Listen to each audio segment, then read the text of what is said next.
A dive for the side. Actually, they have an X-Broken Cho, so it's not as, crazy. I think DEWA can make it work, but RRQ has a smoother road. They have an easier way to execute their drafts. No Purify in the hands of Skylar, though. That's the big concern. Ladies and gentlemen, welcome to the Land of Dawn for game number 2. DEWA United. They need to equalize here or RRQ will take them down 2-0 and a clean sweep to claim upper bracket glory. The coup d'etat continues.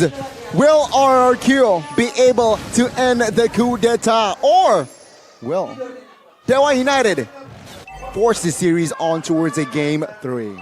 The question here is, in the early game, with the superior crowd control and laners for RRQ, what can they find?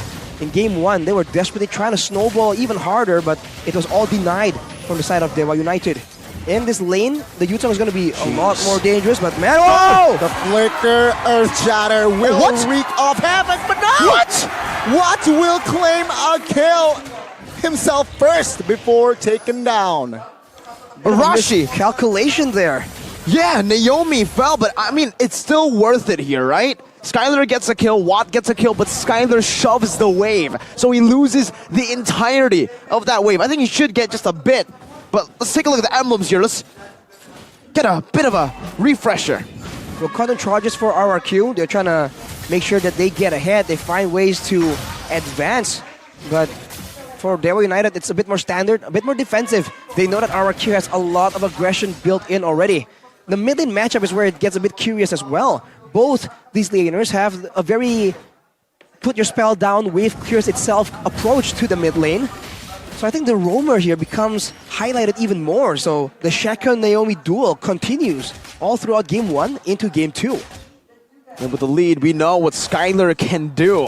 He was given so much space in game number 1. I think DEWA with this Cho pick, that's what they're trying to achieve, right? They're trying to cut down on the space that was given to Skylar.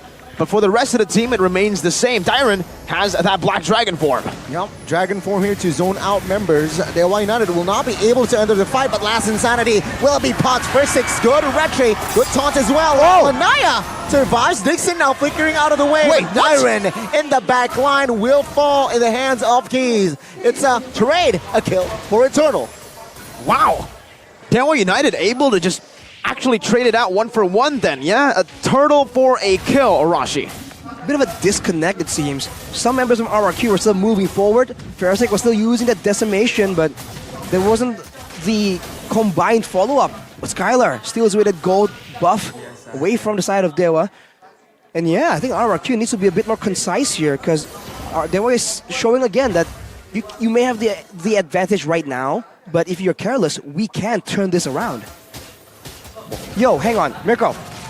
You gotta cut it out, man. I mean, I also said something else, but it's fine, it's fine. Let's see again. Good engage. Oh, Naomi gets jumped on now. Mystic Gush to provide cover. And with that Mystic Gush, DEWA United Esports will not move onwards. It's gonna be a bit difficult, especially with the crowd control. Whoa! Oh, Shaco good. Shanpo. What here? Okay, Echo revealing 3. Shaco moving again. No gap closer here whatsoever. DEWA United Esports and RRQ.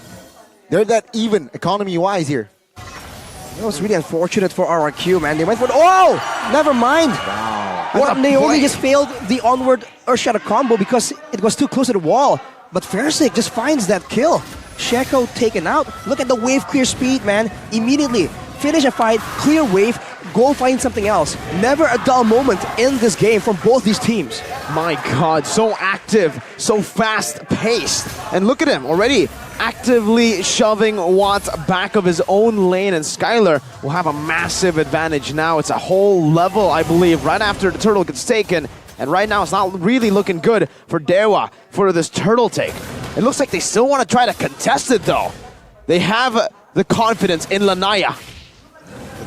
Let's see. RRQ in control of the turtle. Echo and Black Dragon form here has been popped. Retribution now. This time will fall to the hands of DEWA United. Good Wave Dragon on towards Naomi. Dyron now very low. Lifesteal will not save him. FaZe securing the kill. RRQ lost 2 members. DEWA United, they move onwards. The purple buff now invaded. Skylar, a 2v1, a 3v1 situation may be. Seems like he wants to clear the minions top lane. Lanaya will be able to find the retry and gets, well, not retry, will find the last hit all towards that purple. That's the strength of the Fredrin, man. When you leave him open, when Naomi isn't able to chain CC Lanaya, these last hits favor the Fredrin so much. And oh, whoa, Watt's got that gold buff. Arashi, let's take a look at this matchup. We expected the Irithel to have a bigger lead than this. I think the laning phase, the Irithel is still a lot stronger. In a team fight though, the fact that the carry outputs so much damage means that if only Dyron alone is trying to zone him away in the backline, he gets shredded really, really fast. So until he gets a few more items here, right? He's going for an aggressive item for his first build. His first core item is probably a Hunter Strike. But afterwards, he's going to go, or a War Axe. But afterwards, he needs to go for some tankiness to ensure that the carry can't just melt him down, because that's the weakness of a hero that can't be crowd controlled, right? You're moving forward, you're still moving, but you're taking way too much damage.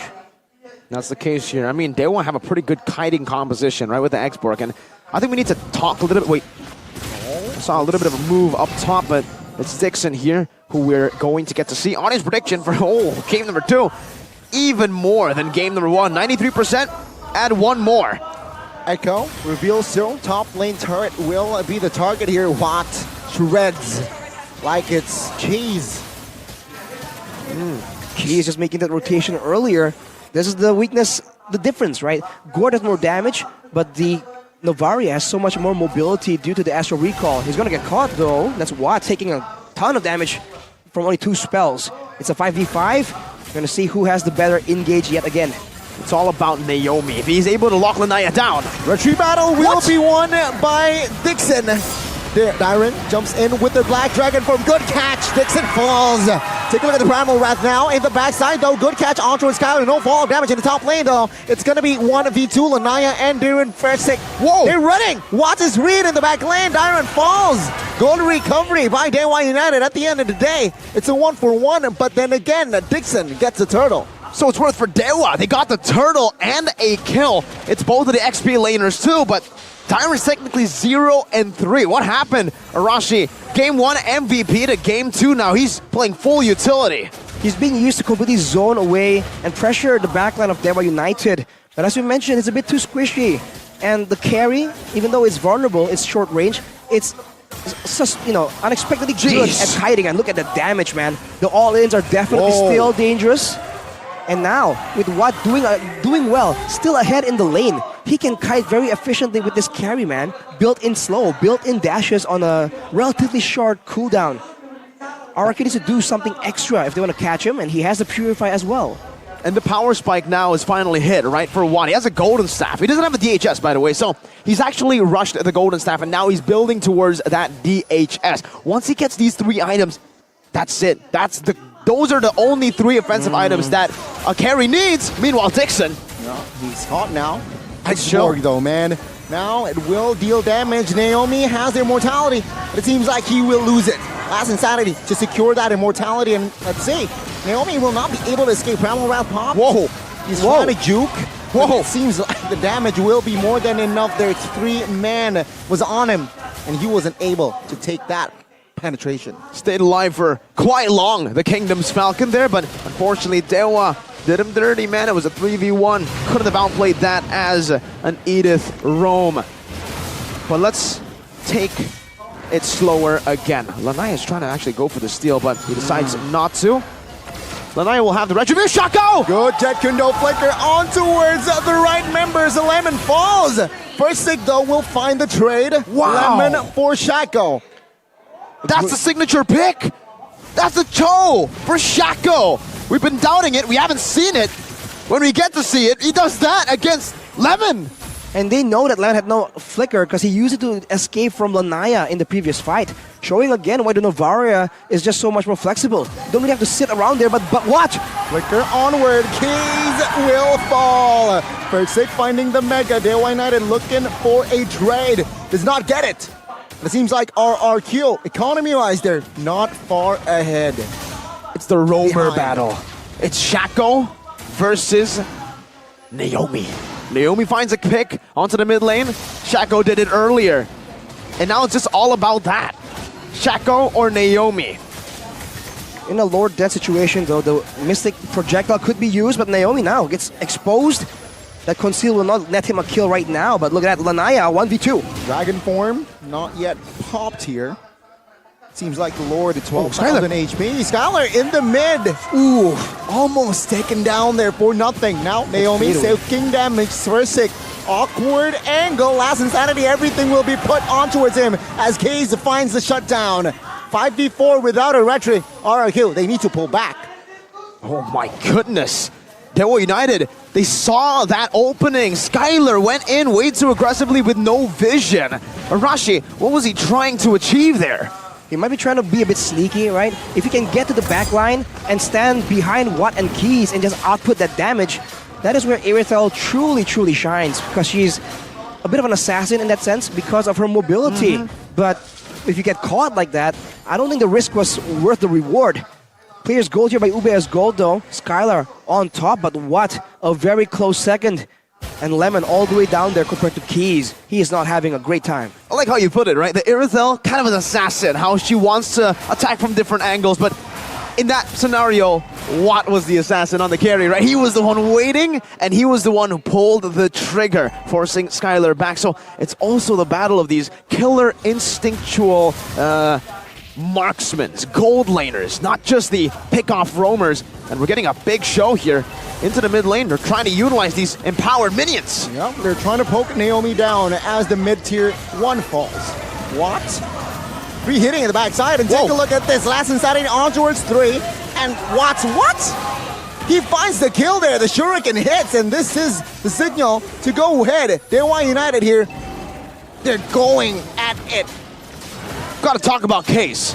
Kaze has been unreal. Game 1 and Game 2. These snipes, these Astral Spheres have been super impressive and super accurate. I would love to have like a counter of how many Astral Spheres he hits. What's the percentage on that? Because it's like he just threads the needle every single time. It doesn't help that RRQ have to just stay in the front, right? Even if Fersik has mobility, have movement speed, and a bit of a mini dash with the Mortal Coil, it's not enough to really juke out the Astral Sphere. And no one on the side of RRQ has that disposable positioning tool, and look at that. Going away of Dragon, and Darren gets taken out. Last Insanity now on towards 2 members. Still A-OK. What? Whoa, he got stunned. Dixon, though, will fall and lose his immortality. Will be taken out? Yes. Nope. Versik will find no. Lemon will secure that kill. It's a 1-for-1. Well, 1-for-2 as Shaco falls as well. Another well-played skirmish. It's just both these teams slugging it out, and it's just coming down to the mechanics at this point, right? DEWA, flashy, Shaco gets the pick, and then RRQ counter-initiate so well. Even Skylar, we were questioning his moves there, but it ultimately worked out. It's the battle of limitations. The battle of Word of Natures as well is the meta in the current marksman game. Here's an instant replay though. All began with the kick. Of course, a great pick-off, but they are absorbing all the damage coming in from that Mystic Gush. And right after that, the stun lands on 2. Skylar makes a very aggressive move, knowing that one is an X-Burg, the other is a Fredrin. Not a lot of burst damage, and they will secure a kill, but look at the damage traded back in just a split second. It's always dangerous in this game. Okay, quick check of the items now. Looking back, Watt has been in nature, Skylar doesn't. That could be a big win. It's a high-risk move. Whoa, Mr. Gush! All on towards Dixon, no Viraga armor, but the Lord will be taken out, no problem. Lanaya finds it. Dyron a bit late to the party. Black Dragon form go. They will commit on towards their fight. 2 perimeters. Shaco caught in the front side. Dyron receiving a lot of damage. Will it be taken out by Watt? Lemon finds the kill. It's a trade, 1-for-1.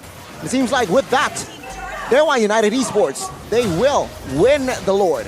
That's a great Lord take, man. We didn't get to see the Lord take that much, but DEWA played it really well, forcing that error. But at this point, I have to ask you, Arashi, I think for DEWA, or for RRQ rather, it's better to lose Dyron than it is to lose Naomi, yeah? I would say so. Naomi has a bit more damage to give out in the late stage of the game right here, and it's a lot of crowd control as well. Skylar, though, taking a lot of damage. The Astral Echo is popped up. Dixon! Lance Insanity will try to distract the members. Lord Chark is claiming the base turret, but what? Finds the marksman. He gets unstoppable. I mean, for once, I think the Watt wasn't for Watt, it was for Skylar. Jumping aggressively with no win of nature. We just mentioned this, Arashi. What a risky move! And it wasn't even for that worth it of a kill, in my opinion. Now, they're united in a 5v4. We'll try and get even more resources, but they have to be worried about the wave clear coming in from the alien. Mystic Gush will help with the clearing attempts. Skylar back on the field, but that cannot be repeated, man. DEWA will punish it yet again. Mid lane turret now, the target. Dixon trying to zone out the members, but it will fall here. Good onwards, on towards Lanaya. Even though the follow-up damage wasn't really there. The Kings of Kings, they're still defending here as DEWA United, they have established a 4,000 gold lead. It's 2 base turrets. That's a lead, a massive one. This 4,000 gold lead, it's deceiving because that's 2 base turrets. And you add to that the fact that the mid turret for DEWA is still standing strong. That means there's a lot more control, a lot more safety in the jungles as well. Damage dealt here, Keys still on top, Skylar has caught up. And Dixon is actually doing more damage than Watt in the situation, so he's played this X-Borg to its full potential. But we saw, without the win of nature, Skylar can't really do these risky maneuvers that he needs to do to really get ahead. He's going for a full-on damage build, but that means that RRQ need to be a lot more coordinated and land the crowd control and lock down Watt so he can't go for a 50-50 trade. I mean, at this point, it's just really hard. I think for Skylar, he doesn't want to go for a full damage build. He technically wants to sell boots, I think, for the win of nature, right? That makes more sense. But I think maybe the different approach would be, why do I build win of nature? I'm up against true damage on Watt. I'm against magic damage and hybrid damage from Dixon, right? So technically, we can get to see why there's no win of nature.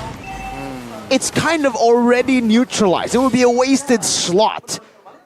And now it gets scary because RRQ are forced back to just their kingdom. That's their base. They have to pull off a crazy siege defense because DEWA are knocking on the castle doors.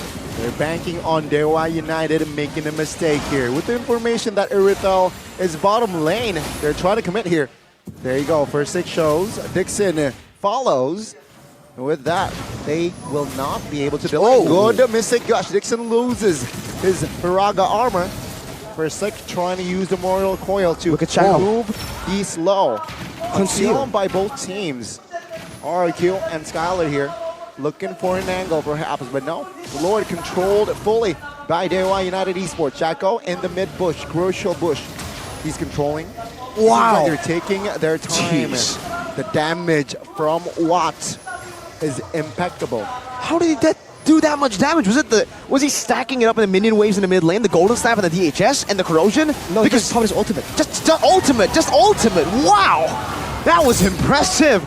You'd usually think, hey, normal marksman, don't hit without vision, right? Naomi can pick you off, but Watt was like, nah, bro, I'm different. It's a risky move.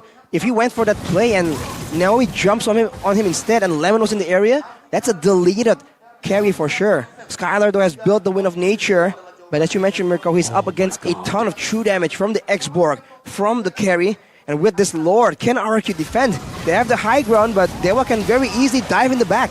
DEWA United Esports knocking on the kingdom's door. Dixon Lanaya trying to look for an angle. First 6 here, quite damaged, but the Mystic Gush will take care of the Lord, no problem. Minion bottom lane is coming down. It seems like DEWA United does not pull the trigger just yet. Shaco, conceal. Looking for the right opening. Does not find it. The mid minions here will be futile. DEWA United though, again, playing the patient game. Dixon not having enough Viraga armor. What? Whoa, that's a free hit almost there towards the base. But RRQ, they're holding on okay. DEWA United again, keeping the tension here. Good echo, revealing 5. It seems like with that RRQ, they manage to clear the wave. You don't push the kings in their kingdom because they know how to defend a siege. What a masterful defense by RRQ, but also for DEWA. It feels like their composition works for fights and works for fights outside of this base, right? They cannot necessarily dive in without risking the game. When a proper front to back, that's where the base becomes such a good bastion of defense. Because you have your back covered by the base, that means heroes like the Gourd now in this scenario does more damage, has more security than the Novaria, which has not been the case for the bulk of this game. But of course, with time, the Lord will spawn again. And DEWA United, with this carry, can sneak it so fast. I feel like RRQ will try and do something crazy before that happens. Mystic Gush to decrease the armor. Lanaya providing cover. He's Shaco here on the manhunt as well. Magic Sentry popped. Does not really find anyone. That's info. DEWA United Esports, they're on the bottom side of the map. Now that we are getting to a position where it's a stalemate, DEWA can't end without getting a fight. RRQ can't really push forward, can they? What are we waiting for here, Arashi? What's going to be the trigger? The Lord. Oh, it has to be. Jeez. Or a burst. Yeah. Or a one-shot maybe, man. But yes, this is where the Lord becomes such a great tool. The reason why the game makes sense is when you turn like this and you have an advantage from the base, that's where the team that has been patiently waiting and holding control outside can just take that Lord and then use it to break it open. Now it's up, and I don't think RRQ have the wave set up to try and contest. They might just go for a fight here and bank on the base defense once more. They're letting Watts do the dirty work. Naomi. Soaking damage. Shaco Lanaya will try to provide cover as Watt is just melting the Lord. But last insanity pop here already. Oh, take a look at Fursick. Loses his immortality. Take a look at the collapse here. Lixin also loses immortality, but Watt in the backside. He's going crazy. DEWA United re-engage. Shaco loses immortality. And it seems like DEWA, it's a 5v4 situation. Lord resetted, but with the men advantage, DEWA United Esports will guarantee the Lord. Welcome to MPL Indonesia Season 12. Ladies and gentlemen, these fights are going by the wire, Shaco! Good alley-oop. Naomi now Primal Wrath defensively. But what? Wow, focus there. Wow. Helping the Lord, and there you go. DEWA United Esports claims the fourth Lord of the game. I feel like RRQ, they're just not utilizing this youth zone pick as well as they should be, man. Diamond always comes in, but a bit too deep, essentially, taking damage from everyone. And the fact is that Dixon, on the other hand, is just stalling everyone from following up on the dive towards the back line. Either they go for an even messier fight and end up behind DEWA United, or they can't really let the Black Dragon form be used to go deep. But now DEWA United goes for the end. The Kingslayers are looking for the end. The base wide open. Ladies and gentlemen, DEWA United again looking for the fight. Diamond gets taken out. And with that in mind, folks, we will see a game of 3. Ladies and gentlemen, we will go to another full game series to get to the last conclusion, the climax of Season 12. After all we've been through, did you really expect a clean sweep? No way, man. No? Clean sweeps are a thing of the past. Wow, what a crazy game we have witnessed. Wow. A Gourd, a carry, dives, everything in the book, man. Both these teams are just pulling out all the stops, trying their best to get a convincing victory. A performance like this, Watt, Kaze, Shaco, Dixon, Lanaya, they showed their class here in game number 2. Discipline. We expect the rookies, 4 rookies in a lineup, to maybe get impatient, to maybe get impulsive with their decision making when it comes to the later stage of